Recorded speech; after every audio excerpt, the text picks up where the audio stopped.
বাবা তুই ওই পাশে যা। পাপ্পু চলে এসছে, পাপ্পু এখন ফুল কভার দিচ্ছি না।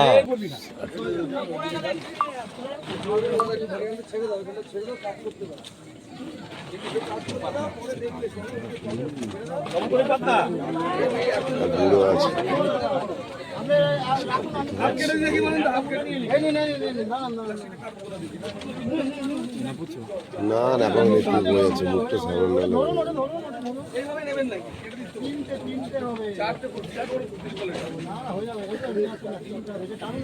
ছবিটা লোকাল ক্যামেরা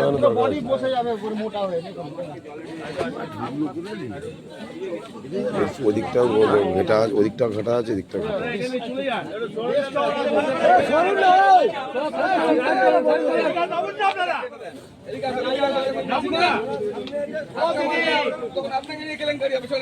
নাম ঠিকানা চাও। চলো চলো চলো চলো সরো সরো সরো সরো সরো সরো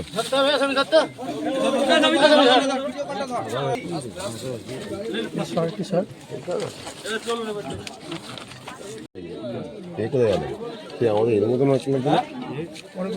আরে আমাদের যে কি ফুলটুর মতন লাগছে আধারের চিহ্ন নেই তো তালিকায়।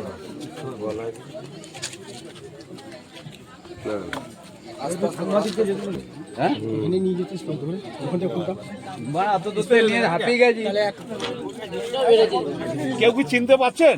না না না না। হঠাৎ করে এই জঙ্গলের মধ্যে বডি, কি বলবো? এটা সাপুইপাড়া বসুঘাটি গ্রাম পঞ্চায়েতের অন্তর্ভুক্ত, একেবারে শেষ বর্ডার লাইন, পাশেই হচ্ছে নিশ্চিন্দা অঞ্চলের মধ্যে পড়ে। যেটা দেখা গেল এখানে যারা উপস্থিত আছে তারা বডিটাকে শনাক্তকরণ করতে পারলো না, অচেনাই মনে হচ্ছে এখনো পর্যন্ত যা বোঝা গেল। এই একেবারে কাছাকাছি দেখি এই যে জঙ্গলটা আছে, জলা জমি সেখানে পড়ে আছে। বয়স প্রায় ওই 35 বছর বা 40-এর বিলো হতে পারে। সেটা দেখে যা মনে হচ্ছে গায়ে কোনো রকম দাগ আঘাতের কোনো চিহ্ন নেই, বা হতে পারে নেশাগ্রস্ত কারণেও হতে পারে। হ্যাঁ, যাওয়া তো সম্ভব না ওই জায়গায়। না, যাওয়া সম্ভব না, অনেকেই যায়। জল এমন কিছু বেশি নেই, হাঁটু নিচে পর্যন্ত জল থাকে। আর এখানে সাধারণত জল থাকার কারণে মোটা একটা ঘাসের লেয়ার পড়ে গেছে। পুলিশ এসছে? হ্যাঁ, পুলিশ এসছে। বডি কোন থানা? নিশ্চিন্ত থানা। বডি শনাক্তকরণ করছে। কিছু পাওয়া গেছে পকেট থেকে? পকেট থেকে কিছু মেডিসিন পাওয়া গেল, তো যাই হোক ওটা পরবর্তীকালে মেডিসিনটা কী মেডিসিন আছে সেটা তদন্ত সাপেক্ষ ব্যাপার। আপনার নাম? সৌমেন্দ্র গায়েন। দেহ উদ্ধার, একটা চাঞ্চল্য ছড়িয়েছে, কি দেখলেন এসে? আমি তো দেখলাম যে পুলিশ এসে বডিটা তুলছেন। আমাদের অঞ্চল সভাপতি আছেন, উনি দাঁড়িয়েছিলেন। পুলিশ এসে তুললেন বডিটাকে কেউ এখনো শনাক্ত করতে পারেননি। মানে এলাকারই লোক নয় মনে হচ্ছে। এই জলা জমিতে জঙ্গলে এরকম পাওয়া বডিটা কি নেশা করে তো ওখানে এসেছিল, হয়তো কোনো কারণে পড়ে গেছে, উঠতে পারেনি, এরকম ধরনের কেস হবে। কারণ ওনার গায়ে কোনো দাগ পাওয়া যায়নি। আর কিছু পাওয়া গেছে না? ওনার পকেটে ওই যে অঞ্চল সভাপতি বললেন যে কিছু মেডিসিন পাওয়া গেছে। এখানকার এইভাবে জঙ্গলের মধ্যে কতটা আশা পায় সাধারণ মানুষ, তো যেতে পারবে না।